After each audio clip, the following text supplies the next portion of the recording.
Hi, everybody. It's Karen Anderson here with Aortic Hope for the weekend review. Just trying not to laugh. Still thinking about all the food I ate for Thanksgiving, and I'm feeling full just thinking about it. All right, before we get started, do me a favor.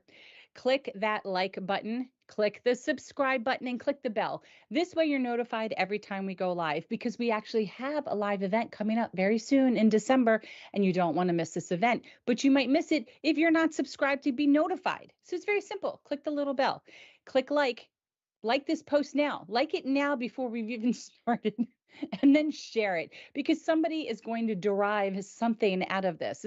These posts, these podcasts, these videos, it's meant for anybody.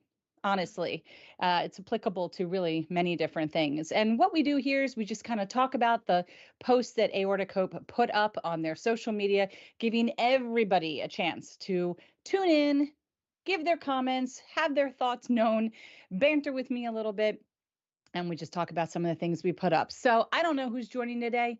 I have a feeling somebody might join, but if not, it's just you, Joshua, and me. And I am high energy today. I'm cranking, Yeah, really you're ready. you're out of control today. Out of control, but can't see very well. So let's go And back. Let's and see what we but can do. before we jump into the weekend review, I do want to say, like, I did get an opportunity to put together a two-part Joel Amos, Where Are They Now? Yes. Yes. Okay, and so I let that go out on Thursday. We had our regular aortic hangout on Thursday, and we Yeah. had a guy show up to this meeting on Thanksgiving Day who just got his diagnosis a month ago. Yep. Yeah. And it Saw was that. so awesome to be able to say, hey, this is what Joel looked like before his surgery, and this is what he looks like 2 months after his surgery. And I mean, Yeah. he looks so good. Oh my God. I'm so excited. I Yes, can't wait to see that. it's I can't wait to see worthwhile. that. That's really exciting. That's great. I love when community members decide they want to give us that update. I mean, let's face it, ER doesn't get updates. The nursing staff don't get updates. It would be great that at least the community can get some updates and see how everybody's doing, especially when they have to have another surgery once being a community member. So kind of cool. Agreed. All right. Okay, take it away. All right. We're rocking and rolling. We're into Medical Monday. So, with the holiday season, rapidly approaching, many of the community are going to be traveling, spending time with friends and family, and oftentimes traveling with medications really can seem like a daunting task. I mean, even since we've had Dr. Kristen Watson doing quite a few live Q&As with us, which are all here on our AHTV YouTube channel, uh, I've learned so much. Every single time that she talks, I learn everything from not keeping my medication in the car with the varying temperatures, hot, cold, sunlight, what have you. So there's a lot of things to think about when you're going to travel with meds, even if you're traveling by car or by plane. If you're traveling domestic, if you're traveling international, each country has their own rules and regulations when it comes to traveling with your medication. So let's take a look at this article titled How to Manage Your Medications While You Travel. This was written by Amanda Gardner. And here are some of the ways that you can uh, travel with your medication safely and make sure that it gets with you to your destination and comes back. Okay, so one of the things you can do right off the bat that I always do, and I highly suggest that you do, is carry on your meds. Always take them on your carry on. Do not ever pack them underneath, even if you're going from point A to point B with no like stop in between, right? It doesn't matter. If you're going to Honolulu, if you're going on a 2-hour flight, don't let your medications end up in Timbuktu. And that's, you stand a chance. And I don't care how big the chance is. You don't want that to happen.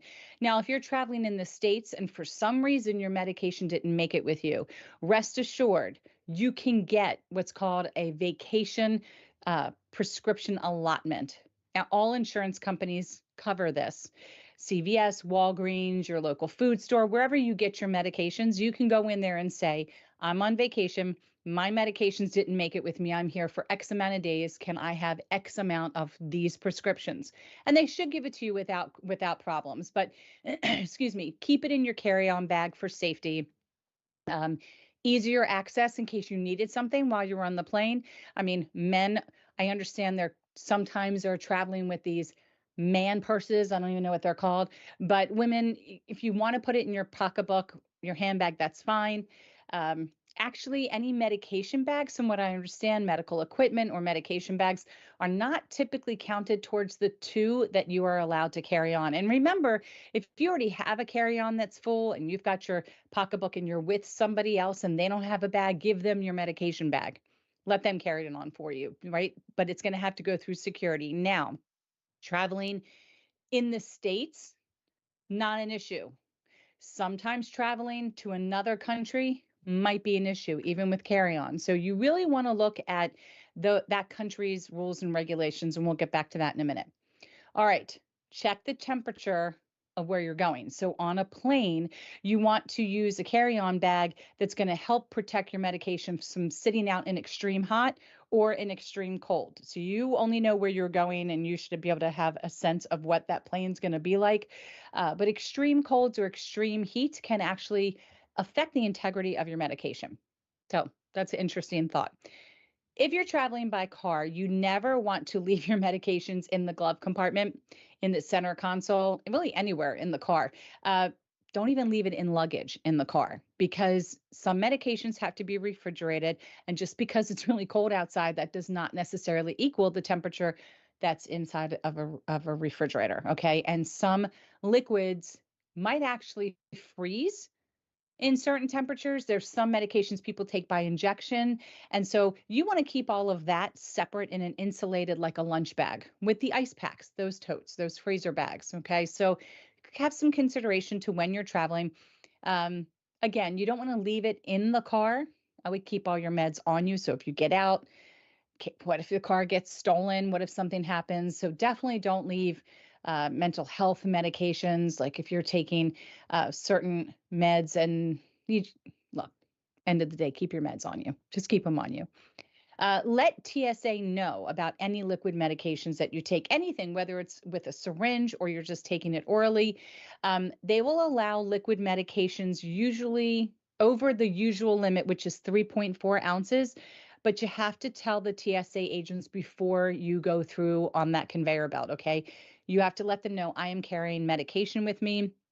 There's more than 3.4 ounces. And I would personally like to have a copy of that script, but as long as you have identification and it matches your liquid medication, you should be fine. Or if you're traveling with a minor and they need some, and you're the parent, you should be fine as well. But let them know ahead of time. You really don't want them to find it after it's gone through the x-ray. Um, then it becomes problematic and then they want to search everything and then you're held up and blah, blah, blah. So just tell them before you go through. They're really helpful if you just ask ahead of time and let them know. And don't repackage your medication. I know a lot of people like to save the little plastic bottles that our meds come in and just throw all their meds into it as if it's a pill case. The problem is, unless you clean that out really well, you do have residue from the originating medication that's now all over your all over your other meds. So don't do that. Okay. Um, Make your way through customs easily by keeping your pills and your liquid meds in their original containers and with their original labels. This is what I was getting to when we want to talk about other countries. I know traveling to certain countries, they actually want to see the script, but I have not come across a country myself that I've at least been to, whether it was Ireland or Greece or England, that I didn't feel like I needed to keep it in the original container in case I was asked any questions. So when in doubt, just go that extra mile to ensure that you have everything compliant. Take a copy of your prescription with you if you want to be super uber compliant. If you feel you need to bring a letter from your doctor, you can do that too. That explains your condition. If you are on any medications that require you to inject, or you're on a controlled substance, you really might want to consider having that letter with you. It'll save time and having to explain your condition. Just show the information from the physician. Also, when it comes to needles, you want to be careful that you can bring also a sharps container with you. Not every country offers these, but when you need to dispose of your used needle, at least place them in a sharps container. And a lot of times, most postal services will be able to put that in a box and ship them off if you need to do that as well. But again, letting all TSA agents know that that's how you're traveling. And check the law. Just because your medication is legal in the US, it actually might not be legal in another country, which seems crazy because then what do? Well, then you're probably down to asking for something else that is legal and an equivalent. Maybe you can just get a doctor's note, or maybe you might have to not take that trip. I don't know. I haven't been faced with that, but that is something to consider. So look into the legalities of your medications when you are going to travel to another country.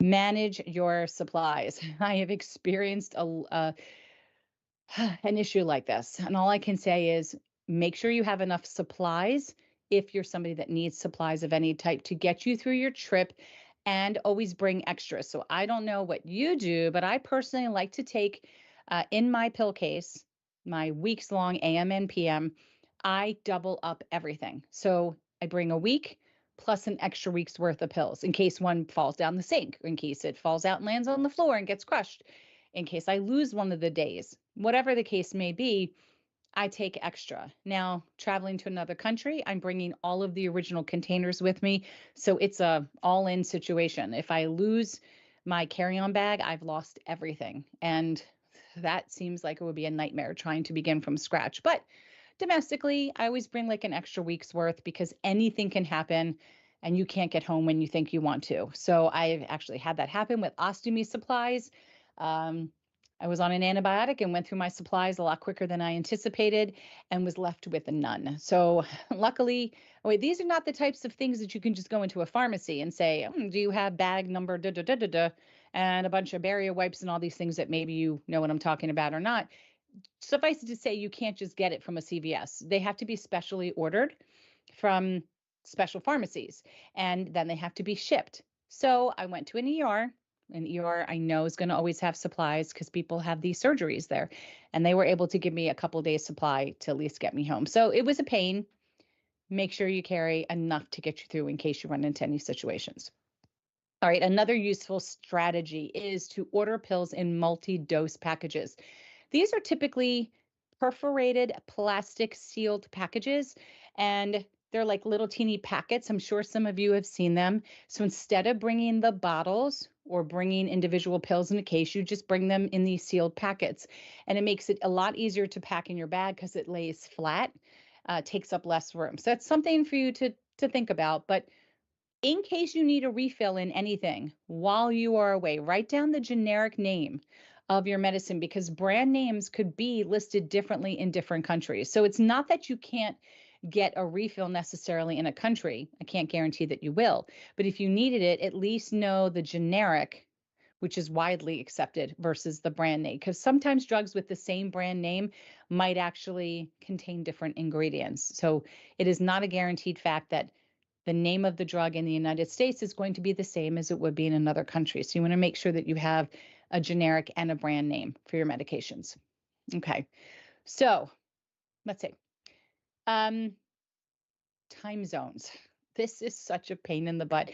Everybody asks questions about time zones, and this is what I think complicates travel the most when it comes to medication. So you want to stay on the same dose, right? Except if you're going someplace that is, if you're traveling from the East Coast, or rather Eastern Standard Time, and you're going to Central, that's only 1 hour time zone difference. It's really not going to make or break you when it comes to your medication. So if you normally take them at 8 a.m. in the East Coast, and now you've traveled someplace and you're arriving 2 hours later, well, that 10 a.m. is now only 9 a.m. Not a big difference in taking your medications, right? If you didn't take them right away in the morning for whatever reason, that's not going to make or break even coming back in losing an hour. The problem really is when you go from Eastern to Western, right? Or to Pacific, and you're at a 3 hour time zone difference. Or even worse, you're going to go to Hawaii, which is a 6 hour behind time zone difference with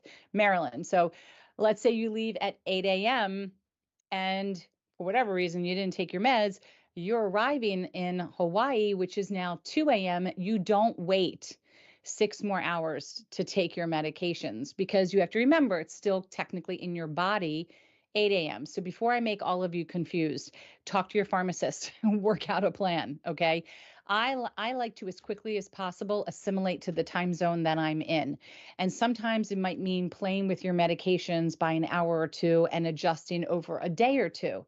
but let your pharmacist help you figure it out. Let them know the time you're leaving and what time should you take it based upon where you arrive, especially whether you're going back 6 hours or you're going forward 6 hours. It can be very complicated. My head hurts just talking to you about it. So this is something that you might want to work out with your pharmacist. All right, the sun. We know that if there's going to be an interaction with the sun, which happens with doxycycline, certain antibiotic, or when people used to take tetracycline, I'm sure that's what it was called, or prednisone, if you have to take that.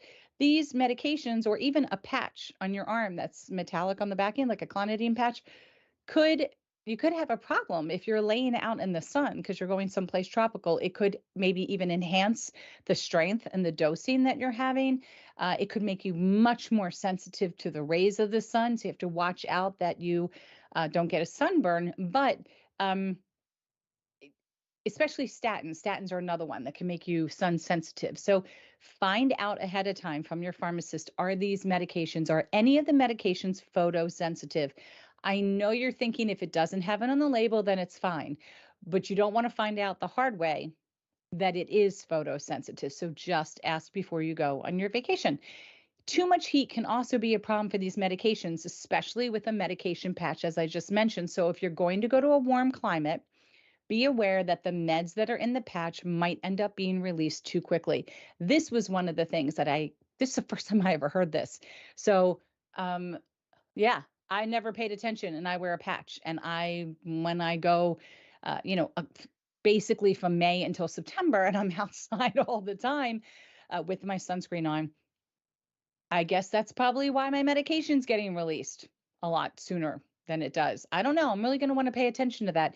They do actually have patches that cover up the medication patch. They usually come in the box, in the prescription. And maybe that's what they're supposed to be used for. I don't know. I thought they were just there in case you went in the water. And maybe that's true too. But I never use them because they're like gigantic.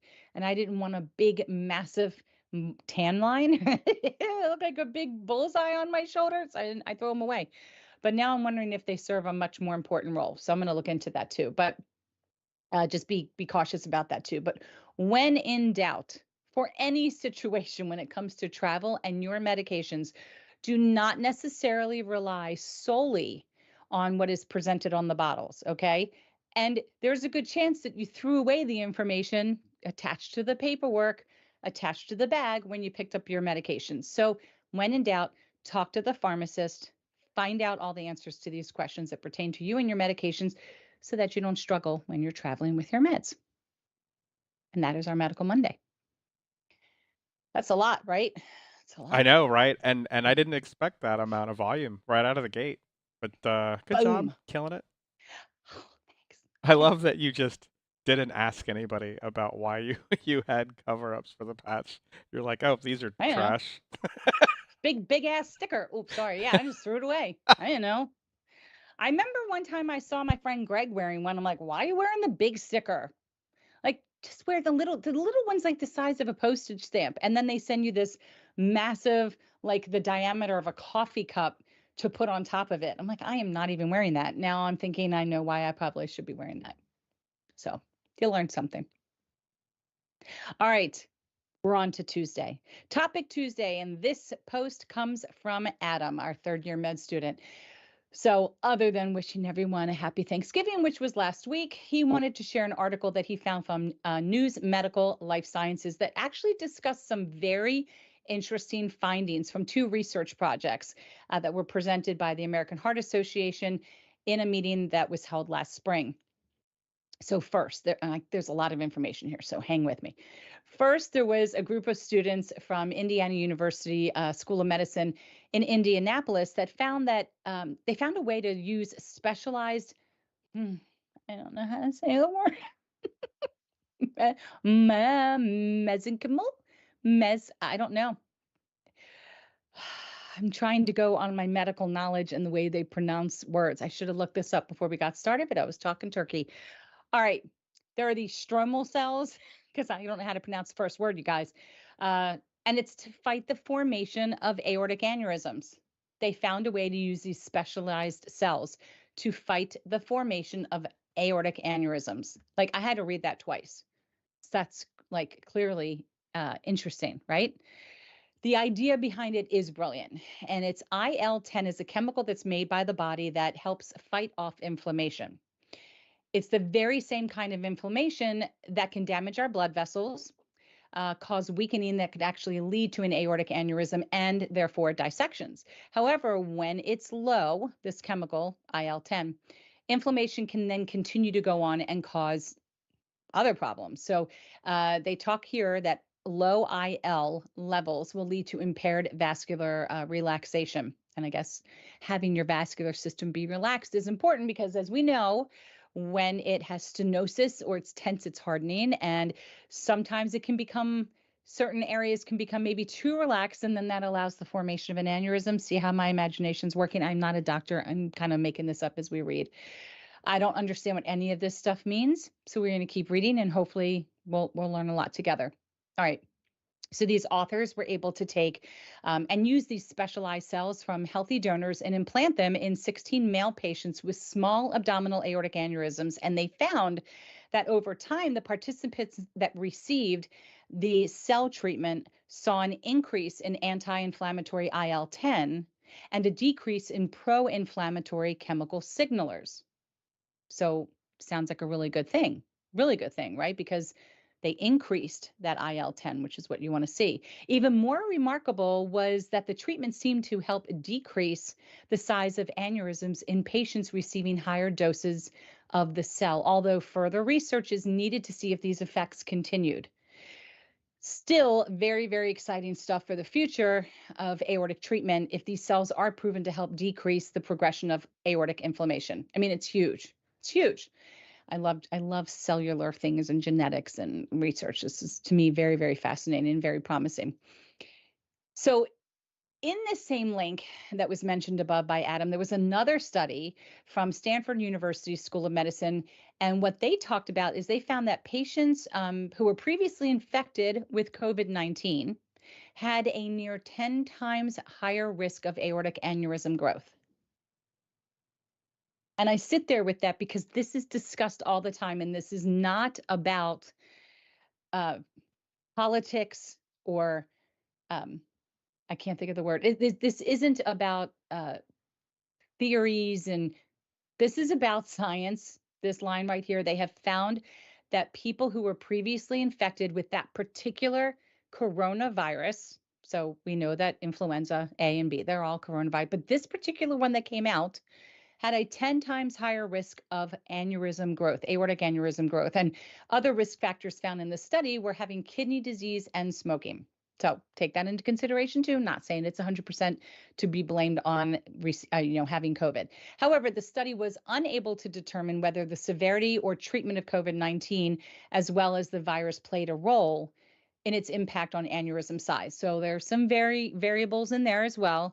While further research is needed into what deeper role COVID-19 plays on the natural course of aortic disease, it's worth noting that previously other lung viruses, such as the flu, had been shown to negatively affect the aorta as well. And this is because of inflammation. So I feel like this is something we've been hearing about for quite some time, generally speaking. So obviously, in the winter months, just practice good health and hygiene. Wash your hands. If you feel like you need to wear a mask, if you think you're getting sick, help protect yourself and others. Get vaccinated if that's something you discuss with your physician. But the other stuff is common. Wash your hands. But just to interject, I feel like I've been hearing various underlying comorbidities, like people who have lupus or RA or ankylosing spondylitis, or RA, rheumatoid arthritis, or ankylosing spondylitis, AS, or Crohn's disease. People who have underlying conditions where their inflammatory markers, like the CRP, is elevated. And I'm not talking 10, because it's usually supposed to be, I think, between 0 and 4 on a blood test. Again, not a physician, just having conversation.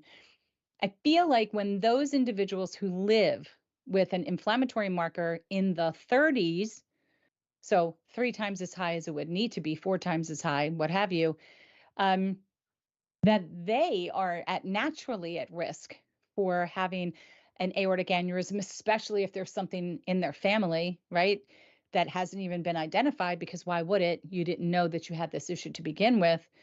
because your heart is working so, so hard to rid the inflammation, and that's going to put strain on the vessels. Now, I'm not sure if this is how it works. It just seems like it would. To me, it just kind of makes sense. But I think it plays in when I hear things like the flu, which is increasing inflammation and then has the potential to more than regularly like increase the size of an aorta. And I know all these other things could too. Just has to make me think whether or not I get to know the answer to that. Why wouldn't I want to take measures to prevent my body from having those issues, right? I feel like if I can do something, I should do something, whatever I can. I like to be in control of what I can, but that's just me. Might not be everybody. But that was his post for the week. So interesting stuff, you know, to think about.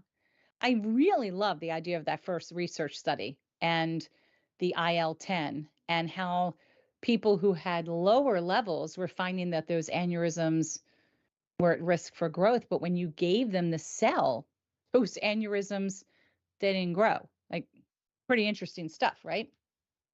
Don't you think? I do. I like that first study as well. That's to me. That's where that's showing us that new science is still coming in. Yeah. That new everything is still coming in. And I feel like, Yeah. machine learning getting added to these things, like I want to see more. I want to see more of that as well, Yeah. right? So Yeah. when they were doing the COVID vaccine, like they definitely talked about machine learning and model recognition Mm-hmm. and just how much faster we can get to a place where we can make a new bold move in science, Right. right? So to And me, I that's think it exciting. it is. And just in 9 years, because I'll have my 9 year aortiversary in January, so many things have happened in 9 years. It's like I can't even keep track of it. New genetic mutations were identified. This research study, I mean, there's just been so much stuff, so many different surgical techniques that people are trying now, and 3D modeling and printing. And now we're going to get a chance to do that VR with Dr. Fisher and look into people's aortas, what I'm so excited about. So yeah, there's in just 9 years, there's so much stuff. So it's so promising when you think about that, because what's going to be happening in the next nine, right? So it's pretty amazing to me. I find it exciting. Very. All right, topic Tuesday. Okay. So it's a kind of crazy, interesting week that we had because we lost Thursday, Thanksgiving, and there was another day too. I think it was Friday. So we'll see some interesting information. But we wanted to give a shout out to Edwards Life Sciences. And maybe some of you have heard of this company, maybe you haven't, but they are one of our proud supporters for the 2023-2024 year. Edwards Life Science is the global leader of patient focused medical innovations for structural heart disease and critical care monitoring. And in this community, I think they would be best known for heart valves. They're major manufacturer and designer of heart valves. But at Edwards Life Science, they listen when patients talk. Why? Because patients provide them with information that really uh, information about their experience that really helps them improve their products.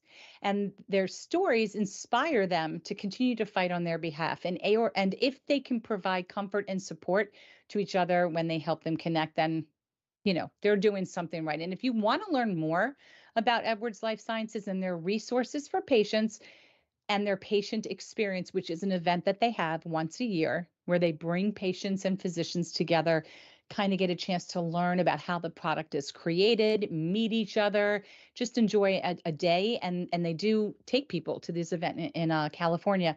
There's a link here that you can click, and I did pull it up. And I just wanted to give you an idea on some of the things that they have on their resources. So under this, I just went to that link, patient resources page. There's a lot of information, a lot of frequently asked questions that either they give the answers to, or maybe you might want to write down and ask as your own question of your personal physician. They have the power of the patient voice, some of the things we were just talking about when it comes to their patient experience. You can read their patient voice page where you'll find out a lot of information from other patients. And they also have their sustainability report. You can sign up for the patient experience and the global patient organizations that they support. So there's a lot of information here about the valves that they utilize. So I suggest you get a chance and take a look at the Edwards page. We're pretty excited, and we're going to see more from Edwards Life Science throughout the year coming up. Who joined us? Who's there? Jenny dropped Jenny. in here. Yep. Hi, Jenny. Hey, Jenny. Hello. You know what, Jenny? You just went on a patient experience with Terumo, right?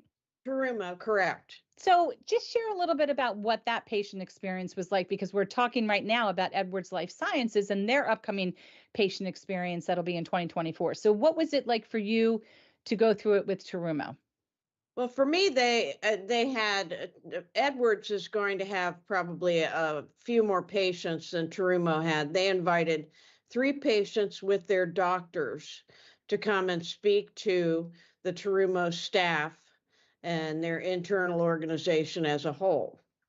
And so what we did was we listened to those patients and their doctors talk about their experience, what exactly happened to them, how it happened, and how the doctors performed the surgery. It was pretty intricate, the detail. I was invited there as both a patient and as a representative from Aortic Hope. So what was really cool was that I got to talk about Aortic Hope quite a bit and tout all the wonderful things that we do for the survivor community, as well as caregivers and those that are bereaved. So that was my main experience. They also took us on a tour of the factory, if you will, for lack of a better term, where they make the grafts. Yeah.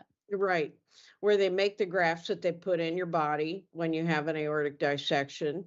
And it was very interesting because these grafts are all hand sewn by hand by individuals, and there can be thousands of individual stitches in them. So it was just amazing and quite intriguing to see the whole thing put into place. And they did some other demonstrations for us, but we had some great interaction with them. So that's why I'm kind of thinking, I know Edwards is bigger. I want to say maybe 50 to 80 people. And again, that would be for the heart valve population to attend the patient experience with Edwards Life Science. And there's information on that resources page. So it's probably similar to what Jenny just described to you that she went to with Terumo. But again, this was a link to share with you some of the resources for those of you who may have received an Edwards valve, or you just have general valve questions, maybe because you're going to have surgery coming up. So you might want to take a peek at that. And that was, I don't remember what day post, but it was post. How's that? I didn't label it as a day. No, All that right. was Edwards Life Sciences. Yes, it was Edwards Life Sciences post. Okay, let's move on to general post for Survivor Series Saturday. Excited to see the "Where Are They Now" video from Joel, from our friend Joel, but the community wants to hear from you. If you're watching this and you have not participated in our Survivor Series, now is the time for you to sign up. We are scheduling now for people into 2024.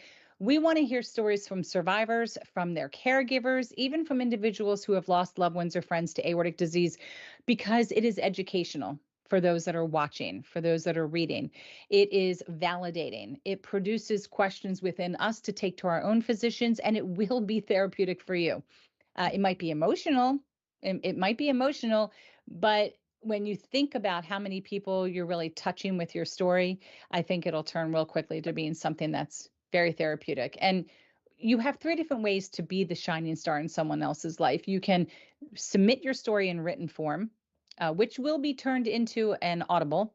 I don't know which computerized voice will be chosen, but it will be turned into an audible on our YouTube channel. You can also do a pre-recorded video, or you can go live like I am right now with Jenny and have an opportunity to answer questions from community members. So that's the most exciting one. I think they're all fabulous, but to have a chance to really, and in live time, take questions from your fellow community members, I think is pretty great. And brave soul. So what do we want to know about? We want you to share your story in your words, the way you want to tell it. But we would love to know about what the experience was like, whether you had a dissection, what were you feeling? What were some of the symptoms? Everybody's curious to know because everybody's a little different. How was your diagnosis process? Were you turned away? Was it misdiagnosed or underdiagnosed? Were you given the golden standard of care and received that CT scan right away? What surgery did you have? How long was your recovery and what's going on with you now? If you are in the watch and wait category, what was your diagnosis like of receiving the news that you have an aneurysm or bicuspid valve? And what decisions were made between you and your physicians? And really, from everyone, we kind of want to hear, have you had any conversations with your family? Because oftentimes this is genetic, it's hereditary, and we kind of want to know that you've shared that information. So tell your story. And there is no story that's going to go too long. And you want to make a costume change? Have a costume change. As your cat walk by, I don't care. If the dog starts barking, just be yourself. It's so much more relatable when you're just yourself. But that's our Survivor Series, and we would love to hear from you.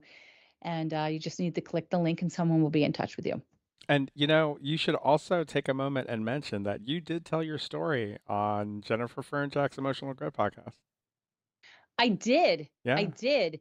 I did. And I think that's on her YouTube channel as well as ours, correct? I think we brought it over. I think it's in there. It Yeah. might, if it's Yeah. not, I'll make sure it gets added. It should be. Yeah. I have many different versions of my story now that it's 9 years later. I have the original one that was, and gave all the details about saying goodbye to my son. And I mean, cried. And it was, it was emotional basket case. And then there's the story where I just kind of lay it out there, but I really want to focus on where I am now and how my life has turned upside down. But maybe upside down was the right side up I needed. Karen 2.0 isn't that different from 1.0, but then again, it is so different. I was an avid roller coaster rider. I'm not riding roller coasters anymore. I, tried scuba diving. I'm personally not going to try that again with 2 aneurysms and a dissection in my chest. That's my personal choice. There was a lot of things I couldn't do, but there's so many things that I started doing since then. So I am not disabled. I am differently abled. And that's kind of the message I like people to take away, that everything here with Aortic Hope was selfishness turned into selflessness. They are all ideas based on a community and where their needs are. And we just made those needs become fulfilled because we wanted them fulfilled for ourselves. So my story is important, but not as important, I think, to certain people as seeing how one lives with this every day. And trust me, that does not mean I don't have my own mini panic attacks. I am back in therapy right now doing EMDR because I was losing the battle of anxiety and triggers for so many different reasons. So, I'm a patient just like everybody else, just trying to make sense of everything since this happened to me. And, Jenny, your experience with Survivor Series? I actually wrote mine. I have Mhm. not been brave enough to go online, so Hey, it's that's something. okay. Writing It's is something I important. need to do. I really should do it. Make it be your 2024 resolution that sometime in 2024, you'll just tell your story I think online. that's a good idea. That's a great idea. I challenge thee. Challenge It's just accepted. different. It's exciting. Whether you go live or you do a video, totally up to you. But writing a story is very important too. I've written it a couple times, and it's always interesting when I go back and I look at the different versions. I think you see personal growth when you see it written down, and then you see what you chose to do again or what you chose to say again. And so even to those of you who have already done your Survivor Series, come back. Tell us where you are now. Tell us all the great things that you've been able to see since this event, all the things you've been able to experience, the places you've gone. There's something wonderful in every day. That's what I like to think. That's me. That's your Survivor Series Saturday. Okay. We are moving on. Okay, Sunday. We were reminding everybody about our collaboration with Lawrence Hope. So we're into the gift giving season. Everybody's actively shopping. We had a big sale on Black Friday. It was 30% off and everything in our shop. So you got to pay attention. You'll see these things. We're going to have a sale tomorrow for Giving Tuesday. It's going to be 15% off everything in the shop and free shipping in our Hope shop on Spreadshop. Got to click the link, got to check it out. Just got to click the word redeem at the top and you get the coupon. So there's no coupon code to remember. Just click redeem. Same thing here with Lawrence Hope. They always, always, always have specials and sales.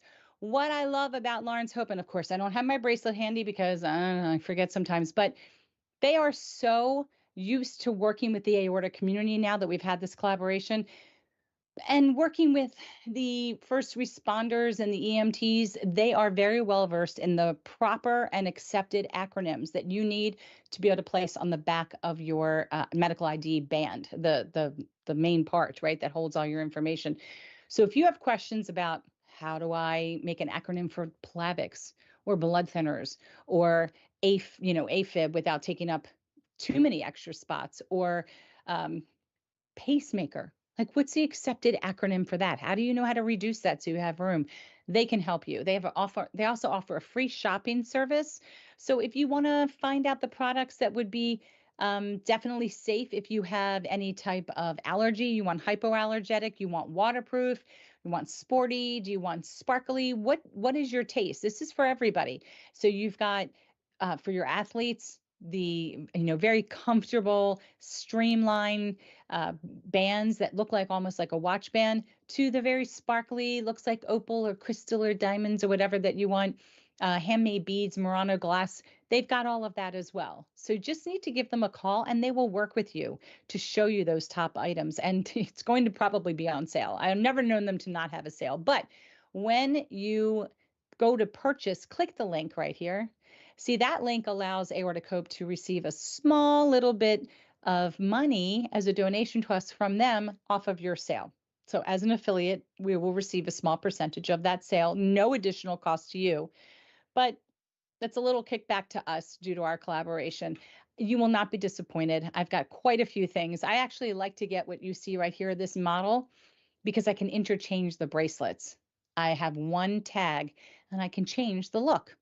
And that's what I love. I love that this was created by a person for a family member that had an issue and they wanted to come up with a medical alert device that was attractive.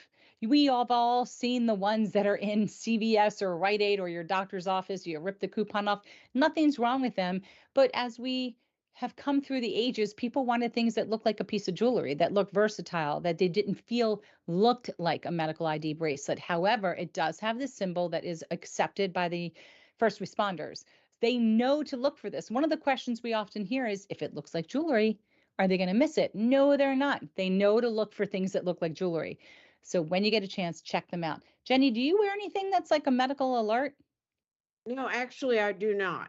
Okay. I've been thinking about getting a Lawrence Hope for myself for Christmas, as a matter of fact. So There you go. I need to get on there and get on it and do it. I Get missed on out it, on girl. I missed out on Black Friday sale. So Oh, they're going to have more sales after Christmas sales. They've always got new stuff. I've got a silver one and I've got a rose gold plate.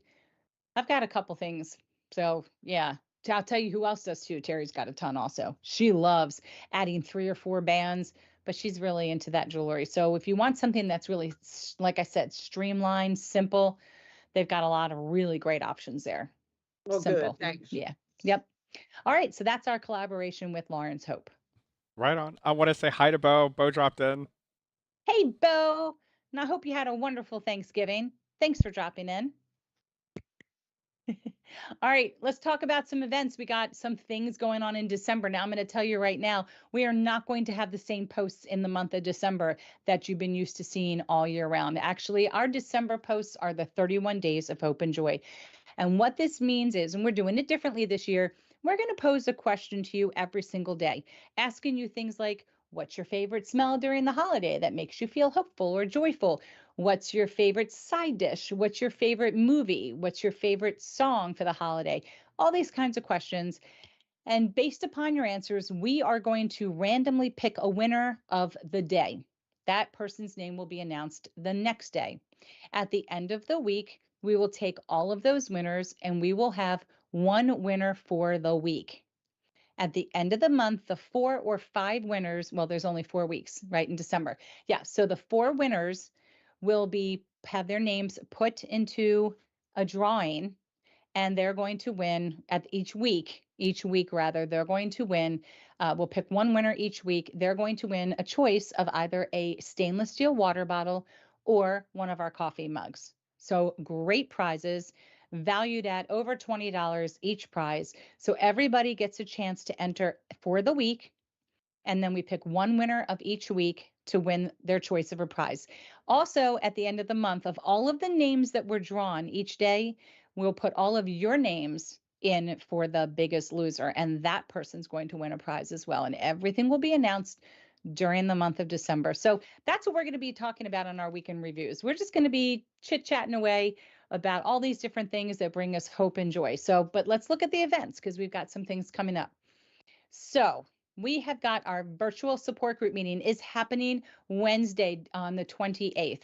And sorry. What? Nope, this is wrong. This has to be fixed. That just made my head just go poof. This is wrong. Don't look at this. It's about to be fixed. Divert your eyes. It's Wednesday, and it is going to be, I'm so confused.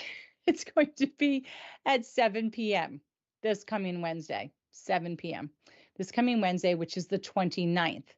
And then I think we are probably also having a hangout then on Thursday, right? So I need to add the hangout at 2 p.m. on Thursday. So a hangout is not the same as a support group meeting, although you sign up the same way. So support group meetings are just like they say. It's an opportunity to give and receive support. And actually this Wednesday night, we have Dr. Ben Udelman, cardiothoracic surgeon with Maimonides Medical Center, joining us for the beginning of the support group. So you can bring all of your questions, and just remember to take what you're hearing back to your own physician as a discussion point. But when you sign up for support group meetings, you will be notified of hangouts as well. And a hangout is just like it sounds.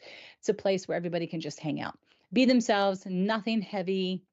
We've watched cooking demonstrations. I mean, I've listened to dirty jokes. It's a good time for you just to hang out with people.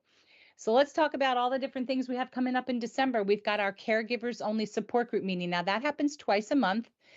First one's at 10 a.m. on the first Saturday, and then the third Saturday, it happens at 4 p.m. And there's all kinds of things in here. Another support group meeting, all different stuff that we've got, including all the hangouts. But we do have a live event that is happening on the 5th, and that is with Aortic athletes, Jack Crow and Carmen David, who are also Hope ambassadors, will be presenting Dr. Luke Laffin, and he is going to be talking about exercise and aortic disease. So that is what their primary focus is, to answer all of these glaring questions about exercise, pre-dissection, post-dissection, the whole 9 yards. And that's also an opportunity for you to ask questions live right here on our AHTV YouTube channel. So lots of stuff happening. This will be fixed in a blink of the eye. So yeah, that's kind of our week there. You got anything you want to add, Jenny? How much turkey did you eat? Hold on. I did want What? to have you blink your eye on that events page. Oh my goodness. Oh my You have to goodness. refresh it. Yeah. And also, Oh my goodness. I wanted to thank Dr. Udelman for showing up at our Thanksgiving hangout. He dropped said, in while he was driving back from the office, and it Yep. was great how we crashed into the conversation. We're all like, "Oh, it's Dr. Udelman." Oh, do me one favor. Just Yeah. change this to say Wednesday. Yeah, no, I that's didn't do awesome. that? Thank you so much. Yeah, he told me he dropped in while he was while he was driving, something that was only like 14 minutes away or 12 miles away that took him 45 minutes to get there. So yeah, that's Brooklyn, New York traffic for you. It says Kind of like Wednesday now. LA. Yeah. So Refresh it. yeah, so let's talk about our Thanksgiving turkeys. Oh, but you know what? Awesome. But before I do that, did anybody ever wonder what these things are right here?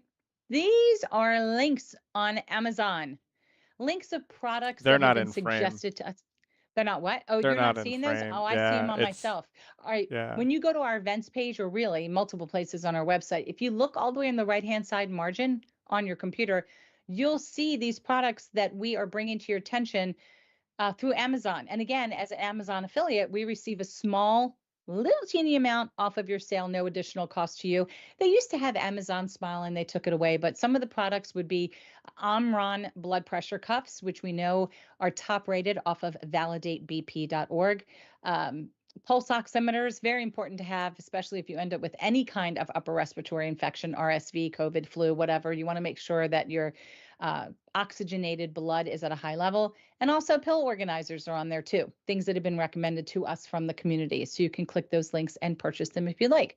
Now let's get back to our turkey talk. Turkey talk. Too much turkey.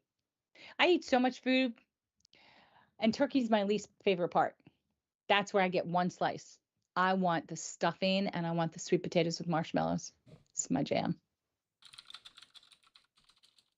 That's not your jam. I'm sorry. Bo's talking about doing a Where Are They Now for us. Please. Yeah. Please do one. That would be awesome. Yeah, let's get that one on the books for 24. Great way to kick off the year. Very inspirational. I can't wait to hear it. All right, listen, secret. I can't have my gravy touch my stuffing or my sweet potatoes. You got to scoop that out. Got to toss that part.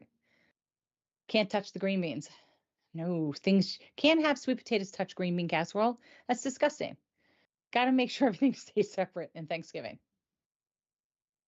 That's okay. Now, I don't know how people pass their plate around and people just start plopping all kinds of stuff on it. And then it goes by my face and I just look at it like it's everything's touching. And I know everybody's going to say it all goes down the same place, but how can you savor the flavor if everything's mushed together? Can't do it. Agree with you. And the turkey is my favorite part of the whole thing. So Is it? my dad makes a smoked turkey and a roasted turkey. Wow. Ooh. Smoked sounds really good. Yeah. Nice. All right, Josh. What's your thoughts? Josh, I was sorry. I was welcome up to a buddy of mine's place, and they don't eat the dark meat, so I literally stole the legs from the turkey. I was like, well, That if is good to know. nobody's taking this. I don't do the dark meat either. You know, it's funny that everybody says that. I love it. It's the best part. And you know, I'm kind of a picky eater, so like I'm happy when they don't like to your mixing of things. Like I don't eat stuffing, right? Like I don't want No. stuffing. Nope, nope. I don't want any gravy, which is probably why I like the dark meats. Yeah. And then also like they had Brussels sprouts, and I just happen to love those. And so there was just Oh, like you do? like a bunch of it left over. And so as I'm like serving myself mashed potatoes and Brussels sprouts, he just looked at me and he was like, "You're the only one here eating Brussels sprouts." So my to-go container was full of Brussels sprouts. Yeah, I loved it. It was great. Brussels sprouts are the best vegetable there is. I agree. See? Josh is my partner in crime with Brussels sprouts. Yes. Yes, he can be. He can be. I can't. They smell so profoundly bad to me that I can't do it. That and artichoke. Can't do it. Hmm. No. No. But I made a like broccoli artichoke. casserole because my sister's allergic to green beans. So we had green bean and we had broccoli. We had one sweet potato with the crushed pineapple and the mini marshmallows, and then another sweet potato casserole with pecans and all kinds of funky stuff in it that was equally as good. We had cranberries out of the can, and then we had a whole cranberry homemade thing too. It was like doubles of everything. It's just so too much food. Hmm. Whew. I'm telling you, it makes me full thinking about it. Oof. Too much. All right. Well, on that note, now I feel like I just had tryptophan. I need to go take a nappy. All right, we will be back here next Monday, actually with Tammy Warner leading the charge as our first weekend review in the month of December. So we'll have a little bit of information to talk about, and then like 2 days worth of hope and joy. So maybe we'll sprinkle some contests in for people who participate with us here online. We'd love the spirit of giving, Love giving for December. And we've got exciting things coming up for you in January. So we'll talk about that through the month of December. Otherwise, thank you, Bo, for joining. Thank you so much. Thanks, Jenny. Thanks, Joshua. Thank you. And we'll see you next Monday. Oh, please don't forget to click like. Don't forget to click subscribe. And please click share. Share. Very interesting information. Come on, you have to say the medication information was pretty interesting. Anybody could use that tip. Anybody. Share. Super important. And we will see you next Monday at 3. Thanks again so much. Bye-bye.